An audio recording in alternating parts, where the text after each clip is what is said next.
ఈసారి 2024 ఐపీఎల్ చాలా ఇంట్రెస్టింగ్గా జరిగే ఛాన్స్ ఉంది. దానికి కారణం ఏంటి అంటే కొన్ని టీమ్స్కి ఏవైతే వీక్ పాయింట్స్గా చాలా సంవత్సరాలుగా ఉన్నాయో వాళ్ళు వాటిని కవర్ చేసుకొని ఈ ఇయర్ ఆక్షన్లో అద్భుతంగా ఆక్షన్ చేసి 2024 ఐపీఎల్లో అడుగు పెడుతున్నారు.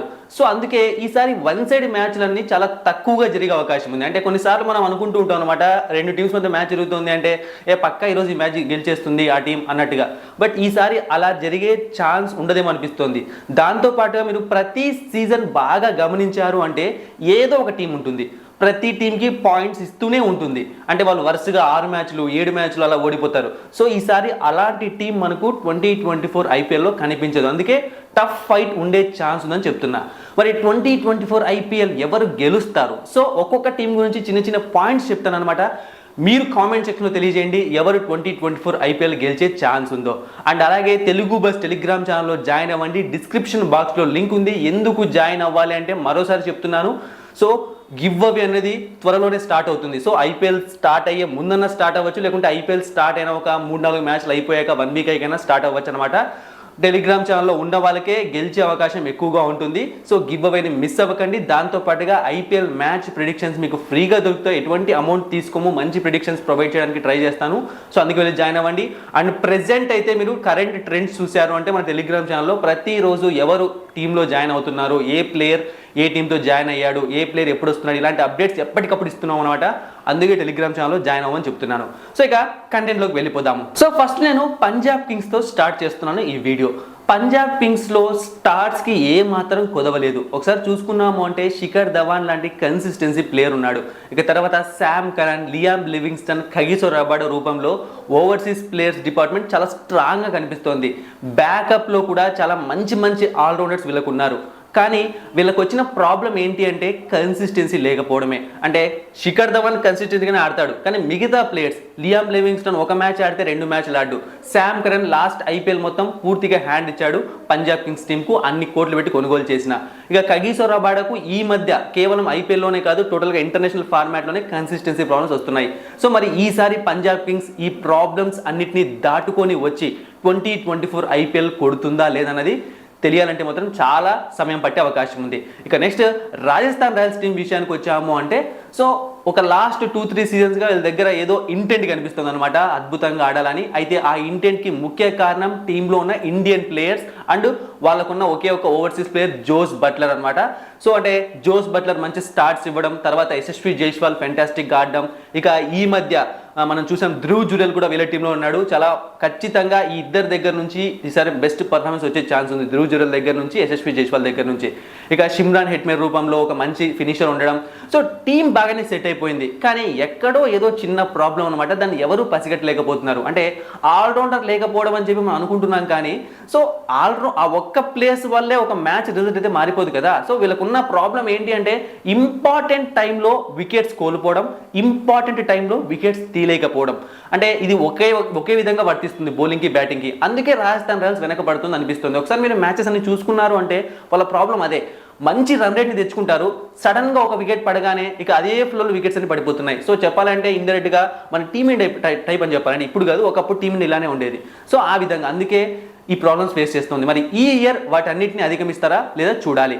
ఇక నెక్స్ట్ చూసామంటే Delhi Capitals. So last year పూర్తిగా 100% డిసప్పాయింట్ చేసింది ఫ్యాన్స్ని. అయితే ఈసారి మళ్ళీ రిషబ్ పంత్ అడుగు పెడుతున్నాడు టీంలోకి. And Ricky Ponting, Rishabh Pant అన్న ఒక బాండింగ్ కేవలం బయట మాత్రమే కాదు గేమ్లో కూడా అద్భుతంగా ఉంటుంది. వీళ్ళ స్ట్రాటజీస్ బాగా వర్కౌట్ అవుతాయి. అంటే మీరు అనుకోవచ్చు ఒక రిషబ్ పంత్ వల్లే టీం మొత్తం ఫెయిల్ అయింది అంటే నాకు మాత్రం అవుననే చెప్తాను. అంటే ఒకసారి మీరు ఎగ్జాంపుల్ తీసుకోవాలంటే ఇక్కడ చెన్నై ఎగ్జాంపుల్ తీసుకోవచ్చు. సో ధోని లేకుంటే ఎందుకు చెన్నై సూపర్ కింగ్స్ అంత ఇబ్బంది పడుతుంది అంటే ధోని కెప్టెన్గా లేడు లేకుండా ఒక 5-6 మ్యాచ్లు ఆడగానే వాళ్ళు చాలా సఫర్ అయ్యారు. సో ఈ విధంగా కొన్ని టీమ్స్ ఒక ప్లేయర్ పైన డిపెండ్ అయిపోతాయి, సైకలాజికల్గా డిపెండ్ అయిపోతాయి అనమాట. అతను లేకుంటే వీళ్ళు పర్ఫామ్ చేయలేరు. సో అదే నాకు ఎందుకో లాస్ట్ ఇయర్ మిస్ అయింది అనిపించింది ఢిల్లీ క్యాపిటల్స్. అయితే ఈ ఇయర్ రిషబ్ పంత్ మరియు రికీ పాంటింగ్ కాంబో ఖచ్చితంగా మ్యాజిక్స్ చేస్తుందని నాకు ఎందుకు అనిపిస్తుంది అంటే లాస్ట్ ఇయర్తో కంపేర్ చేస్తే ద బెస్ట్ పర్ఫార్మెన్స్ వీళ్ళ దగ్గర నుంచి వచ్చే ఛాన్స్ ఉంది. అంటే పెద్ద పెద్ద టీమ్స్ మనం ఏవైతే అనుకుంటున్నామో వాళ్ళకి గట్టి పోటీ ఇచ్చి సో ఏమైనా జరగదు చెప్పలేం. సో ఆ విధంగా ఇచ్చే ఛాన్స్ అనిపిస్తుంది. ఇక నెక్స్ట్ చూసుకున్నాము అంటే మనం Lucknow super Giants team. So ఈ టీంకి కావాల్సిన స్టార్ పవర్ ఈ టీం దగ్గర ఉంది, కానీ వీళ్ళకున్న ప్రాబ్లం ఏంటి అంటే మనం 2 సీజన్స్ చూసాము అంటే ఈ 2 సీజన్స్ కలుపుకొని కనీసం ఒక 4-5 మ్యాచ్లు వీళ్ళు గెలవాల్సిన మ్యాచ్లు వీళ్ళు ఓడిపోయి ఉంటారు. అంటే లాస్ట్ మూమెంట్లో ఓడిపోవడము, అంటే స్లో బ్యాటింగ్ చూస్ చేసుకొని, అంటే కొన్నిసార్లు వీళ్ళ స్ట్రాటజీ ఎలా ఉంటుంది అంటే స్లోగా ఆడదాం అనుకోవడము, ఆ స్లోగా ఆడి తక్కువ రన్స్ చేయడము, అపోజిషన్కి ఏమో విన్ ఇచ్చేయడము. సో ఈ విధంగా 2 సీజన్స్ కలుపుకొని 4-5 విక్టరీస్ ఈజీగా పోగొట్టుకున్నారు వీళ్ళు. సో అందుకే వీళ్ళు ఆ ఫైనల్స్కి రాలేకపోవడం అలాంటివన్నీ జరుగుతున్నాయి.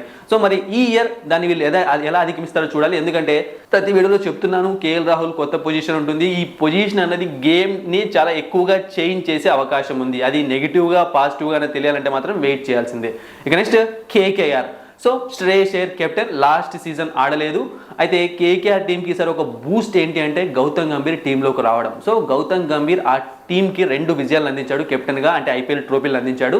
సో అలాంటి ఒక ప్లేయర్, అగ్రెసివ్ యాటిట్యూడ్ ఉన్న ప్లేయర్. ఎందుకంటే గౌతమ్ గంభీర్ స్ట్రాటజీస్ చాలా బాగా వర్కౌట్ అవుతాయి. మనం లాస్ట్ ఇయర్ చూసాము అంటే లక్నో సూపర్ జైంట్స్తో ఉన్నప్పుడు లాస్ట్ 2 సీజన్స్ అతను చాలా డిఫరెంట్ స్ట్రాటజీస్ వర్కౌట్ చేస్తాడు. ఒక్కొక్క టీంకి ఒక ప్లేయింగ్ ఎలెవెన్, అంటే ప్లేయింగ్ ఎలెవెన్ మొత్తం మార్చాడు, బట్ ఇంపార్టెంట్ ప్లేయర్స్ 2-3 మార్చడము, అండ్ పిచ్చెస్ని వాళ్ళ హోమ్ గ్రౌండ్లో టీంకి తగ్గట్టుగా తను చేసుకోవడము ఇలాంటివి జరుగుతూ ఉంటాయి. కానీ కేకేఆర్కు ఉన్న ప్రాబ్లం ఏంటి అంటే ఈడెన్ గార్డెన్స్ అనమాట. సో ఆ పిచ్ డబుల్ పేస్డ్ పిచ్ అంటారు కదా, ఆ విధంగా ఉంటుంది. సో అంటే ఎప్పుడు ఎలా ప్రవర్తిస్తుందో హోమ్ గ్రౌండ్కి తెలియదు, వచ్చిన వాళ్ళకి తెలియదు. సో హోమ్ గ్రౌండ్ వాళ్ళకి అడ్వాంటేజ్ అయితే రోజు వాళ్ళు ఆడతారు. అండ్ ఈ టీంకి ఉన్న ఇంకొక మెయిన్ ప్రాబ్లం ఏంటి అంటే వీళ్ళు ఓవర్సీస్ ప్లేయర్స్ పైన ఎక్కువగా డిపెండ్ అవుతారు. ఒకటి ఆండ్రే రసెల్, ఇంకొకటేమో సునీల్ నరైన్. సో వీళ్ళు పర్ఫామ్ చేయకుంటే మాత్రం ఈ టీం ముందుకు కదలడం కష్టం. మరి గౌతమ్ గంభీర్ దాన్ని ఏమన్నా రూపురేఖలు మారుస్తాడా? శ్రేయస్ అయ్యర్ ఎలా ఆడతాడు? ఎందుకంటే చాలా ఫేస్ చేసి వస్తున్నాడు అనమాట. లాస్ట్ ఇయర్ అంతా ఆడలేదు కాబట్టి చూద్దాం మరి కేకేఆర్ ఎలా పర్ఫామ్ చేస్తుందో.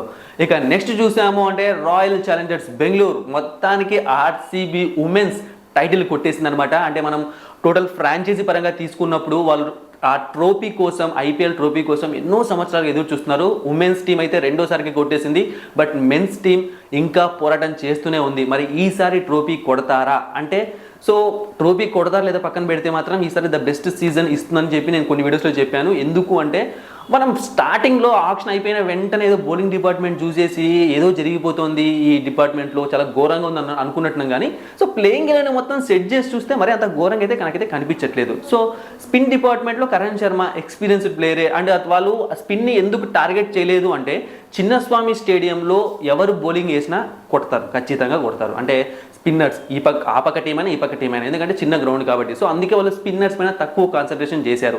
అండ్ ఫాస్ట్ బౌలర్స్ అయితే నాకు తెలిసి ఉన్నారు. అండ్ జోఫ్రా ఆర్చర్ ఏదో ఫిక్స్ పెడుతున్నాడు బెంగళూరు ఆర్సీబీ కేఫ్లో ఉండి. సో సంథింగ్ ఏదో జరగబోతోంది.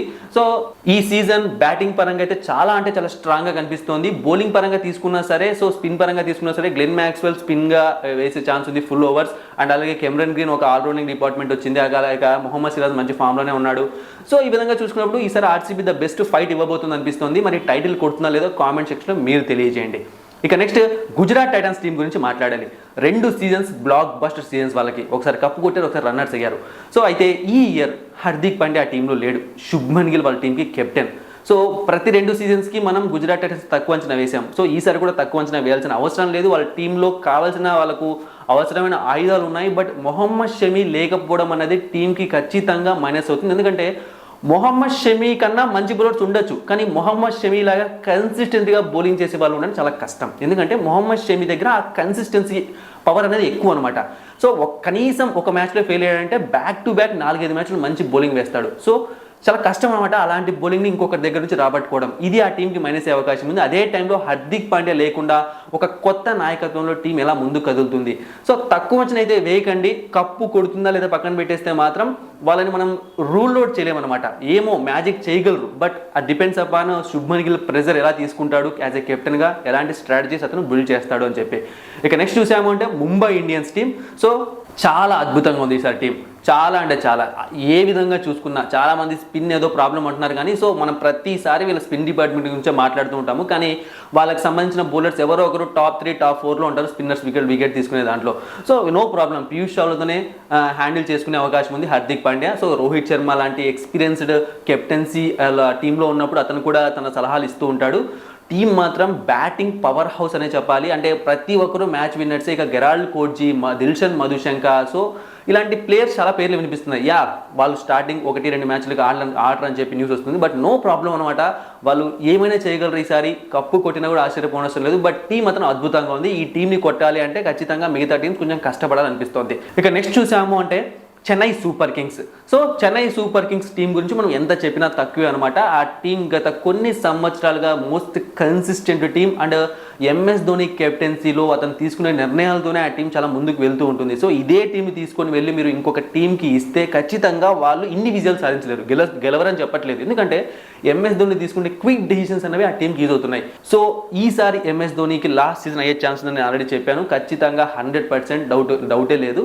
సో మరి ఎంఎస్ ధోని ఎలాంటి నిర్ణయాలు తీసుకుంటాడు, మరో ఐపీఎల్ ట్రోఫీతో ఈ ఐపీఎల్ని రిటైర్మెంట్ ఇస్తాడా, లేకుంటే ఏమన్నా వీళ్ళకు బ్యాక్ క్లాష్ అనేది ఎదురవుతుందా అన్నది చూడాలి. సో టీంకి ఉన్న మెయిన్ బలం ఏంటి అంటే ఈ టీంలో ఈసారి ఎక్కువ అంటే బలం అవుతుంది అండ్ అలాగే బలహీనత అవుతుంది. ఎందుకంటే వీళ్ళు ఎక్కువగా ఈసారి ఇండియన్ బౌలర్స్ పైన డిపెండ్ అయిపోతున్నారు. ఒకసారి చూసుకున్నాము అంటే మనం శార్దుల్ ఠాకూర్ తిరిగి వచ్చేసాడు, దీపక్ చాహర్, అలాగే ముఖేష్ చౌదరి, సో తుషార్ దేశపాండే, ఎక్కువ మంది ఇండియన్ బౌలర్స్ ఉన్నారు. సో మతీషా పత్రానా మాత్రమే మనకు ఒక ఖచ్చితంగా ప్లేయింగ్ గ్రౌండ్లో ఉండే బౌలర్ కనిపిస్తాడు ఓవర్సీస్ పరంగా.